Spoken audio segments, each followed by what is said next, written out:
Hello students, इस video में हम ओ लेवल पेपर के कुछ प्रैक्टिकल क्वेश्चंस को देखेंगे जो आपके पिछले प्रैक्टिकल के एग्जाम्स में पूछे गए हैं। तो ये जो वीडियो है ये केवल ओ लेवल के पहले मॉड्यूल से रिलेटेड इम्पोर्टेंट प्रैक्टिकल क्वेश्चंस के लिए है।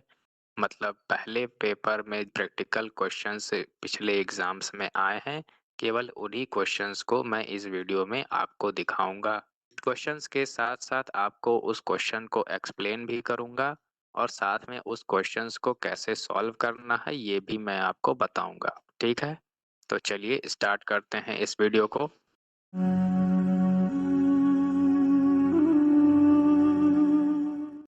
तो जैसा कि आप देख पा रहे हैं, ये पहला क्वेश्चन है जो कि ओ लेवल के प्रैक्टिकल एग्जाम में पूछा गया था M1 वाले पेपर में। ठीक है, तो M1 वाले पेपर में यहाँ पे जो क्वेश्चन है वो वर्कशीट आपको एक बनाना है जिसका नाम होगा एम्प्लॉय। तो वर्कशीट बनाना है, इसका मतलब आपको लिब्रे ऑफिस कैल्क का इस्तेमाल करना है। ठीक है, तो लिब्रे ऑफिस कैल्क का इस्तेमाल करके आपको एक वर्कशीट बनाना है और उस वर्कशीट में आपको ये सभी डिटेल्स को भरना है। ठीक है, डिटेल्स को भरने के बाद में यहाँ पे आपको कुछ क्वेश्चंस दिए गए हैं, जैसे बी पे सी है, डी है, ई है, एफ है। तो ये क्वेश्चंस दिए गए हैं, इन क्वेश्चंस को आपको उसी वर्कशीट पे सॉल्व करना होगा। ठीक है, तो आप डेटा फिल कर लेंगे क्योंकि वो क्वेश्चंस में दिया गया होगा। यहाँ पे आपको जो सॉल्व करना है वो ये करना है कि आपको वो फ्लोर पता करना है जिसमें कोई भी ऐसा व्यक्ति ना हो जिसका नाम ए से शुरू होता है। तो यहाँ पे देखिए, नाम जिनके ए से नहीं शुरू होते हैं, इनके इनके इनके नाम ए से शुरू होते हैं, तो आप यहाँ ढूंढ पा रहे होंगे ऐसा फ्लोर जिसमें ए नाम के व्यक्ति नहीं है। फिर यहाँ पर आपको नाम डिस्प्ले कराना है और ऑफिस डिस्प्ले कराना है। यहाँ आप ऑफिस वाला कॉलम देख पा रहे होंगे जहाँ पे ऑफिस नंबर लिखा हुआ है, और यहाँ पे आप नाम देख पा रहे होंगे इस कॉलम में जहाँ भी नाम लिखा है। तो नाम आपको दिखाना है और ऑफिस दिखाना है उन लोगों का जो ऑफिस 11 और 14 में है। तो ऑफिस 11 में और 14 में जो भी व्यक्ति हैं, जो भी नाम के लोग हैं, उनको आपको डिस्प्ले कराना है। तो आप यहाँ पे वो नाम आप ढूंढ सकते हैं। तो ये आपको सॉफ्टवेयर पे लिब्रे ऑफिस कैल्क पे ही करना होगा। फिर आपको वो नाम और फ़ोन नंबर बताना। देखिए, फ़ोन नंबर वाला कॉलम यहाँ पर आपको दिखाई दे रहा होगा। तो नाम और फ़ोन नंबर के साथ आपको ऐसे व्यक्तियों के बताने हैं जो 2 से 4 फ्लोर के बीच में रहते हैं। तो 2 फ्लोर, 3 फ्लोर और 4 फ्लोर। तो 4 फ्लोर है तो है नहीं, तो 2-3 फ्लोर वाले व्यक्तियों के आपको नाम और फ़ोन नंबर निकालने हैं। तो बेसिकली यहाँ पे सॉर्टिंग और फ़िल्टरिंग ही आपको यूज़ करना है।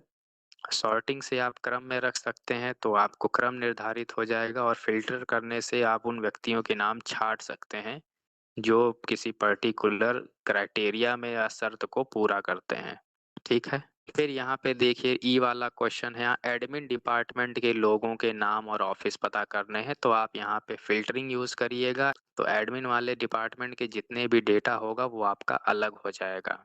देखिए, ये क्वेश्चंस को पहले आप खुद से सॉल्व करने की कोशिश कीजिएगा। अगर कोई भी क्वेश्चन सॉल्व नहीं हो पाता है तो आप कमेंट सेक्शंस में बता सकते हैं कि वो क्वेश्चन आपका सॉल्व नहीं हो रहा है। फिर मैं उसके लिए एक सेपरेट वीडियो बना दूंगा जिसमें उस क्वेश्चन का पूरा सॉल्यूशन होगा। ठीक है, तो इस वीडियो में केवल आपको ऐसे क्वेश्चंस मैं बताऊंगा जो आपके पिछले प्रैक्टिकल एग्जाम्स में आए हुए हैं, और वो वैसे ही रिलेटेड, उससे संबंधित प्रैक्टिकल क्वेश्चंस ही आपके आने वाले एग्जाम्स में पूछे जाएंगे। ठीक है, तो इनकी तैयारी आप अच्छे से कर लीजिएगा। फिर यहाँ पे जो लास्ट वाला है, आपको नाम और फ़ोन नंबर बताने हैं ऐसे लोगों के, ऐसे पर्सन्स के जिनकी सैलरी 8,000 से ज़्यादा है। तो यहाँ पर भी 8,000 से ज़्यादा वाली सैलरी है ये, इनको भी आप ऐसे ही फ़िल्टर करके निकाल सकते हैं। ठीक है? दूसरा क्वेश्चन देखिए, यहाँ पर भी आपको एक स्प्रेडशीट बनाना है जिसमें ये निम्न डेटा भरना है। तो ऐसे, ठीक ऐसे ही जैसे आपका एक शीट बना हुआ है ऐसे ही आपको एक शीट बनाना होगा। ये जो कॉलम के नाम लिखे हुए हैं यही कॉलम के नाम भी आप उसमें फिल करेंगे। फिर यहाँ पे जो क्वेश्चंस स्टार्ट हो रहे हैं वो बी से स्टार्ट हो रहे हैं, फिर सी है, फिर डी है, फिर ई है, फिर एफ। बी वाले क्वेश्चंस में आपको डीए यानी डेली अलाउंस कैलकुलेट करना है। ये दिन का खर्चा होता है जो दिया जाता है। यहाँ आपका 80% है बेसिक पे का, तो जो भी बेसिक पे यहाँ 8,500 दिया है, इसका 80% आप यहाँ पे कैलकुलेट कर लेंगे। फिर एचआरए जो हाउस रेंट होता है, घर का किराया, वो 10% है बेसिक पे का, यानी इसी 8,500 का ये 10% यहाँ निकालना है और फिर उसमें डीए को जोड़ देना है। तो ये जो 80% आएगा, वो यहाँ पर आपको इसी में ऐड कर देना है, तब एचआरए मिलेगा। तो फॉर्मूला आपका पूरा यहाँ पे लिखा हुआ होता है। आपको बस क्या करना है, वो चीज़ कैलकुलेट करके या फॉर्मूले को इसी सेल के अंदर लिख देना होता है। फिर यहाँ पे नेट सैलरी निकालना है। अब नेट सैलरी कैसे निकलेगा, यहाँ दिया हुआ है। इंश्योरेंस 10% बेसिक पे का और पीएफ है 5% बेसिक पे का। तो पीएफ आपका 5% है, ठीक है। इंश्योरेंस आपका 10% है, ठीक है। नेट सैलरी जो निकलेगा, वो आपका इस सभी वैल्यूज़ को कैलकुलेट करने के बाद में निकलेगा, यानी ये सब आपको घटाने हैं। इंश्योरेंस का पैसा और पीएफ का पैसा आपको घटाने हैं, तब आपका नेट सैलरी निकलेगा। ग्रॉस पे आपको कैसे निकालना है, आपको ग्रॉस पे, बेसिक पे, डीए और एचआरए सबको जोड़ के निकालना है। तो संपूर्ण योग जो होगा, वो बेसिक पे, इसको 1 नंबर दे देता हूँ, डीए 2 नंबर और एचआरए 3 नंबर। तो पहले वाले को, दूसरे वाले को और तीसरे वाले को, तीनों को जोड़ देना है, तो ग्रॉस पे आ जाएगा। फिर इंश्योरेंस और पीएफ का पैसा आप ग्रॉस पे में से घटा देंगे, तो नेट सैलरी आपका कैलकुलेट हो जाएगा। फिर find out highest and lowest salary of the employ. तो एम्प्लॉय की लोएस्ट और हाईएस्ट सैलरी आप सॉर्टिंग से भी निकाल सकते हैं। Calculate the total insurance collected from all employ. तो इंश्योरेंस का जो पूरा कॉलम का सम है, वो आप सब निकाल लेंगे। Apply to decimal notations to all numeric values. जितने भी नंबर्स यहाँ भरे हैं, जैसे 8,500 है, तो इन सभी में पॉइंट के बाद में 2 दशमलव लगाना है। वही है ना, 2 decimal notations to all numeric value. जो सेल्स में डेटा आप यहाँ भरेंगे कैलकुलेट करने के बाद भी, उन सभी में भी पॉइंट के बाद 2 दशमलव लगा के रखने हैं। तो ये क्वेश्चंस भी आपको ऐसे ही सॉल्व करना है। अगला क्वेश्चन हम देखते हैं। इसमें भी आपको एक शीट ही तैयार करना है, जिसमें जो डेटा भरा हुआ है वैसे ही आपको भरना है। यहाँ पे बी वाला ऑप्शन देखिए, फाइल को आप कोर्सेज नाम से सेव करेंगे। ऑटो फिल का इस्तेमाल करके सीरियल नंबर को भरना है, यानी आप इसको कीबोर्ड से नहीं भरेंगे। लिब्रे ऑफिस कैल्क में एक फीचर होता है ऑटो फिल का, तो उस ऑटो फिल का यूज करके आपको सीरीज को भरना है। कॉलम की जो चौड़ाई है वो दिए गए अनुसार भरना है। जैसे कॉलम ए का 8 चौड़ाई होगा, तो ये ए है, ये बी है, ये सी है, ये डी है, ये ई है, ये एफ है। तो सी और डी का 15 भरना है, यानी इन दोनों के कॉलम की चौड़ाई 15 रहेगी एक एक की। बी का 14 चौड़ाई रहेगा, इसका 8 रहेगा और ई और एफ का 14 रहेगा, यानी इसका भी 14 और इसका भी 14। ये चौड़ाई है, तो इसको आप कॉलम विड्थ का यूज करके सेट कर सकते हैं। रिपोर्ट को कंप्लीट करना है और कोर्स वाइज एवरेज निकालना है रो नंबर 6 में। तो कोर्स वाइज एवरेज आप यहाँ पे निकाल सकते हैं, यानी इस पूरे कोर्स का जो औसत है वो यहाँ निकलेगा।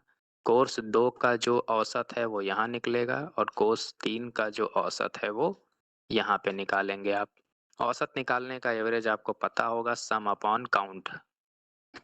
ठीक है, तो सम फंक्शन से टोटल निकाल लीजिए, काउंट फंक्शन से गिनती कर लीजिए, दोनों को भाग कर दीजिए, तो एवरेज आपका निकल आएगा। Provide formula to calculate year wise average in column F. तो आपको ईयर वाइज एवरेज भी निकालना है, तो उसका फॉर्मूला आपको लिखना है। तो उसमें भी कोई दिक्कत नहीं है, सम अपॉन काउंट लिख दीजिए, आपका एवरेज कैलकुलेट हो जाएगा। ठीक है, ये चौथा क्वेश्चन है। इसमें भी वर्कशीट ही आपको बनाने। देखिए, ये सभी क्वेश्चंस पिछले प्रैक्टिकल एग्जाम्स में पूछे गए हैं, तो आपको इसमें कोई ऐसा संदेह नहीं होना चाहिए कि ये मैंने खुद से बनाया है या कहीं से कॉपी पेस्ट किया हुआ है। ये नीलिट की वेबसाइट पे प्रैक्टिकल के क्वेश्चंस पेपर उपलब्ध हैं, आप वहाँ से भी इनको डाउनलोड या देख सकते हैं। तो ये चौथा क्वेश्चन है इसी वीडियो में, जो सेट है उसका। इसमें एम्प्लॉयज़ का एक डेटाबेस दिया हुआ है। इसमें आपको दिखाई दे रहा होगा सेम डेटा वैसे ही कि वैसे ही आपको वर्कशीट पे फिल करना है। जब डाटा दिया हुआ होता है तो तैयारी करने में थोड़ा टाइम नहीं लगता है, आप जैसा दिया है वैसे फिल कर लीजिए। फिर कुछ फॉर्मेटिंग यहाँ पे अप्लाई करना है, जैसे ए पे देखिए, मर्ज एंड सेंटर का इस्तेमाल करिए और हेडिंग जो भी एम्प्लॉयज़ डेटाबेस ये हेडिंग लिखा है, इसके सेल के स्टाइल को SN2 पे सेट करना है। तो स्टाइल्स मेनू में जाके आप SN2 को सेलेक्ट कर लीजिएगा, तो वो हेडिंग का स्टाइल चेंज हो जाएगा। बी वाले ऑप्शन में आपको कॉलम का हेडिंग आपको बोल्ड फॉर्मेट में करना है, यानी गाढ़ा काला करना है। सी में आपको टोटल नंबर ऑफ एम्प्लॉइज़ जो डिपार्टमेंट वाइज़ है, वो काउंट करना है। तो काउंट फंक्शन आप लगाइएगा, आपको काउंटिंग मिल जाएगी।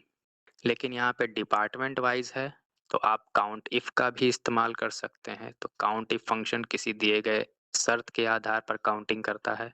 List the name of employees who's salary is greater than 1,20,000।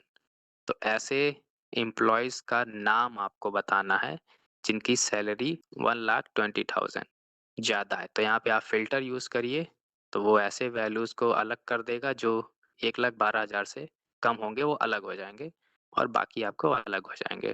Question number ई है count the total number of employees who have salary greater than 1 lakh. यहाँ काउंटिंग करना है, ठीक है? और यहाँ पे नाम बताना था उन्हीं एम्प्लॉयज़ का, जिसकी सैलरी 1,20,000 से ज़्यादा है और इसी में 1 लाख से ज़्यादा वाली सैलरी के एम्प्लॉयज़ का आपको काउंटिंग करना है। तो काउंट फंक्शन से आप कर सकते हैं या फिर आप फ़िल्टर करके पहले अलग कर लीजिए, फिर काउंटिंग करिए। Sort the data department wise in ascending order, तो यहाँ सॉर्टिंग का यूज़ करना है। ठीक है? ये हो जाएगा, इसमें कोई दिक्कत नहीं आनी चाहिए। अगर कोई प्रॉब्लम आती है आपको कोई क्वेश्चन सॉल्व करने में, तो कमेंट सेक्शन में ज़रूर बताइएगा, मैं उसके लिए एक सेपरेट वीडियो ज़रूर बनाऊँगा। फिर यहाँ पे जो 5वां क्वेश्चन है, इसमें आपका एक प्रेज़ेंटेशन तैयार करना है। उस प्रेज़ेंटेशन में 5 स्लाइड्स होंगे, जिसका टाइटल होगा दिल्ली कैपिटल ऑफ इंडिया। और आपको ये सारी चीज़ें याद रखनी है उस प्रेजेंटेशन को बनाते वक़्त। इसमें जो प्रेजेंटेशन ऑप्शन है वो लिब्रे ऑफिस का होना चाहिए। फिर उसमें ब्लू बॉर्डर होना चाहिए प्रेजेंटेशन के बैकग्राउंड पे। फिर उसमें आपका जो फर्स्ट प्रेजेंटेशन होगा उसका title Libre office first knowledge होगा। फिर उसमें एक ब्लैंक स्लाइड होगा नए प्रेजेंटेशन में और उसमें एक फ़ोटो लगाओगे आप और वो फ़ोल्डर आपके डेस्कटॉप पे माय पिक्चर्स फ़ोल्डर में सेव रहना चाहिए। तो आप पहले फ़ोल्डर बना लीजिए, उसमें इमेज रख दीजिए, फिर उस इमेज को आप वहाँ से इंसर्ट कर सकते हैं। आपका लिब्रे ऑफिस में जो आपका राइटर है, ठीक है? और लिब्रे ऑफिस में जो कैल्क है और लिब्रे ऑफिस में इम्प्रेस है, इन्हीं 3 सॉफ्टवेयर से ज़्यादातर क्वेश्चंस आते हैं। तो इन तीनों में से अच्छे से आप प्रैक्टिस कर लीजिएगा। फिर ये जो छठा क्वेश्चन है, इसमें भी आपको एक प्रेजेंटेशन बनाना है इम्प्रेस का यूज़ करके जिसमें मिनिमम यानी कम से कम 5 स्लाइड्स होने चाहिए और आपको जो काम करने हैं वो पहला है आपको एक अच्छा-सा मॉडल सेलेक्ट करना है बायोडाटा या कवरिंग लेटर के लिए। फिर उसमें आपको अपना बायोडाटा तैयार करना है किसी पोजीशन या जॉब में अप्लाई करने के लिए। फिर उस फाइल को आपको सेव करना है। उस फाइल को सेव करते वक़्त आपको एक पासवर्ड से सेट करना है, उसको प्रोटेक्ट करना है। फिर आपका जो फाइल है वो पीडीएफ में फॉर्मेट में सेव करना है, ठीक है? ताकि आपका जो फाइल है वो अलग-अलग ऑपरेटिंग सिस्टम्स के प्लेटफ़ॉर्म्स पे आसानी से देखा जा सके। और फिर आपका जो लास्ट क्वेश्चन है उसमें आपको अपने ईमेल का यूज़ करके अपने फ्रेंड को फाइल्स को भेजना है। तो इंटरनेट कनेक्टिविटी आपको आपके प्रैक्टिकल टाइम पे आपके कंप्यूटर में ज़रूर मिलेगा, लेकिन आपको ऐसे करके पूरा ईमेल ऐसे भेजकर दिखाना है या स्टेप्स को लिखना भी पड़ेगा। और ये 7वां क्वेश्चन है, ये लास्ट क्वेश्चन है हमारे आज की इस वीडियो का। तो इसमें आपको एक लिब्रे ऑफिस में मेल मर्ज फीचर का यूज़ करना है। जिसमें आपको एक इनविटेशन लेटर तैयार करना है रिपब्लिक डे फ्लैग होस्टिंग का, जिसमें किसी संस्था के सभी एम्प्लॉयज़ को इनवाइट किया जा रहा है। तो ए वाले में आपको यहाँ पे अपना खुद का एड्रेस लिस्ट तैयार करना है, जिसमें पहला नाम, लास्ट नेम, डिजिग्नेशन और डिपार्टमेंट कॉलम होगा, यानी टोटल 4 फील्ड्स आपको एज़ ए डेटा एंटर करना है। फिर उसमें जो कंटेंट होगा ईमेल का, उसमें टाइम, डेट और वेन्यू आपके परेड का ये सब कंटेंट उसमें लिखा होना चाहिए और सभी डॉक्यूमेंट्स को ईमेल से भेजा जाना चाहिए। यानी जो आप लेटर तैयार करेंगे वो आपको फिर ईमेल से भेजना भी है। तो इस वीडियो में आपने टोटल 7 क्वेश्चंस को देखा और समझा। जो ओ लेवल के M1 पेपर के, ध्यान रखिएगा M1 पेपर के हैं ये सभी क्वेश्चंस और ये पिछले प्रैक्टिकल एग्जाम्स में पूछे गए हैं। तो इस वीडियो में बस इतना ही। अच्छे से आप इन सभी क्वेश्चंस को तैयार कर लीजिए क्योंकि ये क्वेश्चंस से रिलेटेड ही आपके प्रैक्टिकल एग्जाम्स में क्वेश्चंस पूछे जाएंगे।